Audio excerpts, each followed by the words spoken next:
be lying if I told you that this record didn't matter. We've tried to set it in the past and failed, and that stung. So coming into this race, we had a bit of a chip on our shoulder, and we knew that if we executed well, we could do something that no team has ever done in the past. So HYROX Doubles is just such a good time. It is really fun to get out there and be able to compete as a team. Day in and day out, it seems like it's very much a selfish, individual endeavor. And having a sports background, being able to be part of a team again, it means a lot. Like, it's more than just me out there on the line. Having my partner, Pelayo Menendez-Fernandez there, who is a close friend and just somebody that I care about, and like going to battle with him is just that extra push. It really helps me understand what I'm capable of, because it's not just me on the line here. There's other people that are invested in this. It's just like a little bit more meaningful than the individual race can be. So coming into this race, the goal was to qualify for Worlds. So the top 3 teams at this event were going to be able to qualify and compete at the World Championships in Chicago. So Pelayo and I, we had already qualified individually. So this was something that we had circled after we heard about this. We partnered up last year and had some varied success. We ran the open doubles in a world record time, the first time that we did compete together, and then pro doubles was a couple of months later, and we struggled a little bit more in that race. I think we had a bit of a bad taste in our mouth, and I knew I was in better condition than last year. Pelayo was in incredible shape. He's very thoughtful about how he approaches this thing and cares a lot. So I was confident that he was going to be able to perform. So the goal is qualify, but like the world record was something that was definitely on my mind. So the race plan was to go out and just run well. That's where we're going to have an advantage, is the running. So we wanted to make sure that we were sticking to our plan and not necessarily overextending, because if we were able to just kind of like sit and push hard for what we wanted to do, we figured we would have a good shot of getting the qualifying spot and also like running a pretty good time. So I asked Pelayo early, and I said, like, what if we're not winning? What if we're not winning early? Like, what do we do? Like, should we press? Should we like be in the front? He was just like, just relax. We'll get there. We don't need to go crazy on these early runs, especially if we want to run a fast time. We need to run our race. And he's right. And that settled me down and allowed me just to execute on what we needed to do early, and then just being able to just keep that effort high and just execute our plan. So the start of any doubles race is so fun. That starting corral spot is just, the energy is the best. The race was super late. It was at 9 p.m. That was our start. So it was a little bit of adjustment there, but like I executed really well in terms of my warm up. I was able to just kind of keep myself at ease and being able to make sure my nutrition was on point, and could have been any time of the day. Honestly, we knew that it was time to go. So we just had to put our heads down and just execute the plan. So on that first run into the ski, we did find ourselves in the front pretty quickly. That wasn't necessarily our plan, but we found ourselves there anyway, and it felt pretty good in terms of sustainability. So we just kind of rolled with it. The first run was a little short in terms of all the rest of the runs, but we did find ourselves leading the way into the ski erg. And one thing that we did want to do here is like push the pace once we got into the rock zone. This course was set up like really solid. Other than Chicago, this is probably the second best course that I've run all year in terms of just like logistics and layout. And so it really did help us as rhythm runners to find that. Like, we would come into the rock zone and continue to move well, and we could actually accelerate into it. In this race, we knew that we had really stiff competition with Rylan Shadag and my buddy Ryan Kent. They are 2 of the best to ever do it, and them teaming up is definitely scary. If this was any time other than like the last like 3 to 5 months, they would be the favorite, right? But the results Pelayo and I have had in the past couple of months gave us confidence that we would be able to compete with them. But knowing they were there was just that extra push, man. And Pelayo and I know that we're not going to be the strongest on the ski erg. So our plan was to do 200, 300, 300, 200. Having this allowed us to do a shorter clip up front so that we didn't up the pace too much. So we had a little bit more recovery. And then the same at the end, right? That 200 at the end is just not so long that it's going to stretch us. So I started and Pelayo finished. And in the middle, it allowed us to both kind of sell out a little bit more on those 300s. I was going about 10 seconds per 500 faster. I was pulling maybe like 138, 139, where in an individual race, I'm pulling about 148, 149. It felt good. It felt fine. We were comfortable. The transitions were smooth. We made sure that we were communicating in which we were going to kind of come onto the platform, how we we're going to go off of the platform. And we came out of there, I think, in 4th place. Seeing people get ahead of you on stations is just, it's always easy to engage and get worried about like where they are and compared to us. But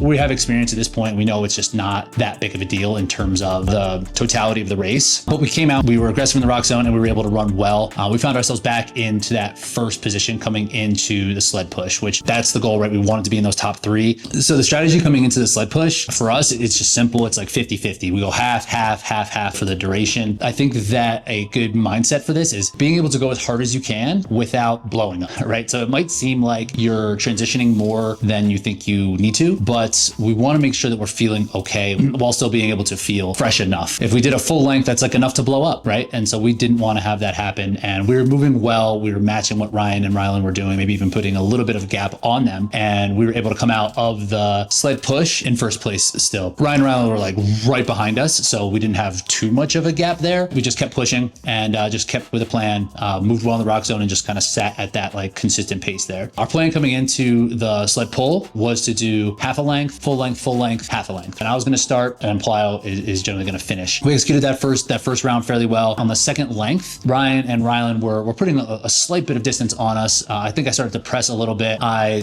tripped on their rope and got a little flustered and I was like lost focus on what I was supposed to be doing. And because of that, like I forgot our plan and I just like dropped the rope halfway through and then Plyo had to kind of scramble and pick it back up. So then we did end up going like half the full time, which I don't think is faster. I think for sled pull at full length is going to be a faster, better move when it comes to sled pull. I screwed that one up and we lost some time there for sure. I think in the sled pull, like the effort is just kind of ramped up a little bit more than it would be in an individual race, where when I run an individual race into sled pull, like I keep my cool pretty early and then I allow myself to go really hard in the sled pull. But here it's just like this consistent effort where we aren't coming into it feeling as fresh, right? Because they're running so much faster. So I think there's a variety of ways that we could have changed this, but I think just like the execution was just like poor on my part. So we did lose a little bit of time here. But then coming out of the sled pull in second place, we weren't too far behind. We could see them coming out of the rock zone. We gradually caught up and surpassed them. This was a part in my brain where I was like, okay, now's the time in terms of this race where we need to apply pressure. The burpee broad jumps is historically a strong spot for myself and for Plyo. So we kind of had that spot circled in terms of like, okay, here is now where we can really start to press and have an advantage when it comes to what we're doing on the course. So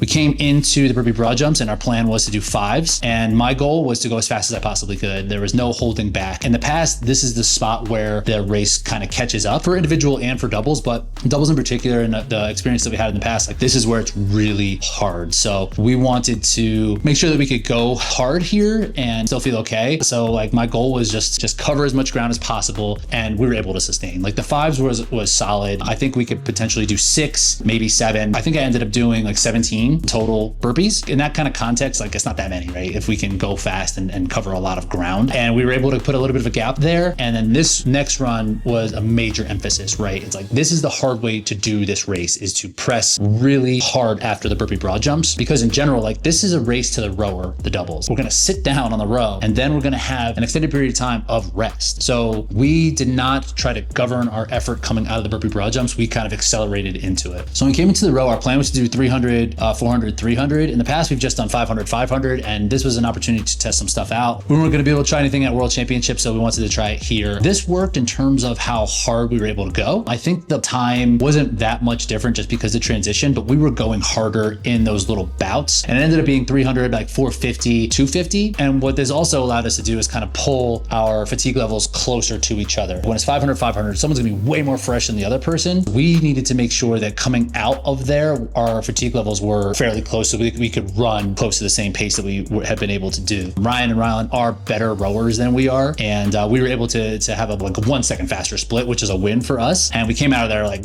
flying. We were just running really hard at that point. At this point, like coming off of the rower, it's like, okay, there's only 3 more runs left, right? And like that is manageable then. My mind starts to think about, okay, how much we do have left. And this is where I kind of started looking at the clock and was able to see where we kind of were. And I knew that we were close to pace and the announcer was kind of talking about that this world record could happen. That was a bit of an extra boost. So like we really had a big advantage here where we were pushed physically by awesome competitors. And then we were pushed psychologically by the carrot of the world record And since we're this deep into the race and we knew it was a possibility, there's no reason to back off. So that was really what we wanted to do here. And that's how I kind of approached it. And then coming in the farmers, this is just pretty simple. It's a 100-100. For Plyo and I, he starts because he has gloves that he can like pop on real quick. Then I'll stop and chalk and I'll catch up to him just so we're not stopping and losing momentum. The goal is just to go fast. And we came out of it feeling fine as we would because the demands of that station are not that high. So this next run was actually our fastest run of the day. And that feels great, right? And because there's only like 2 runs left, it's like, okay, now we can really kind of press into this. And then coming into lunges, I was starting, Plyo was going to finish, and our goal was like 25s. I think that was probably a little bit too much. Our transitions are not good. This was where we struggled the most, not physically, but strategically. We just had not practiced well enough here, and we lost a lot of time. Like compared to the rest of the athletes in this field, this was like the outlier. We did not perform very well here, and I think it had a lot to do with the transitions and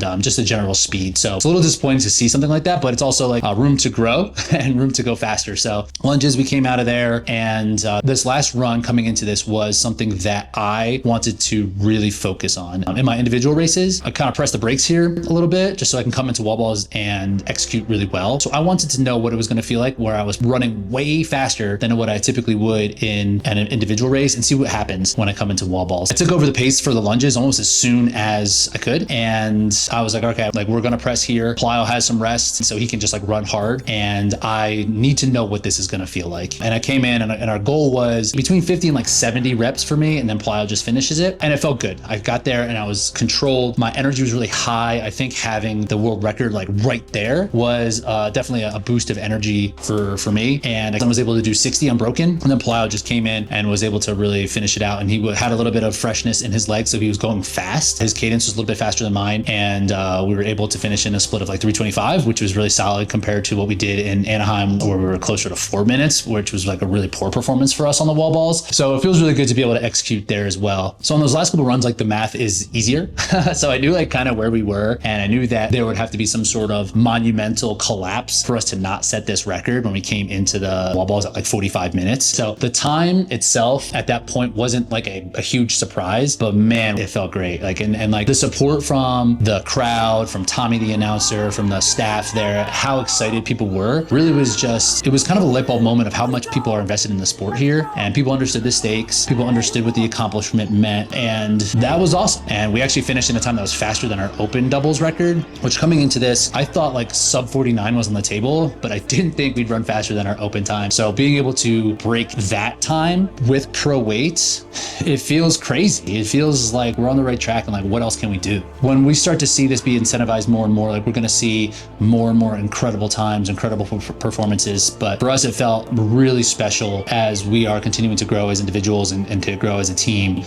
So yeah, it meant a lot for sure. But like the goal again was to qualify for Worlds, and the byproduct is this world record. So now we just have to like refine the process, continue to train hard, trust ourselves in training, and just like keep pushing and seeing what we're capable of for down the road.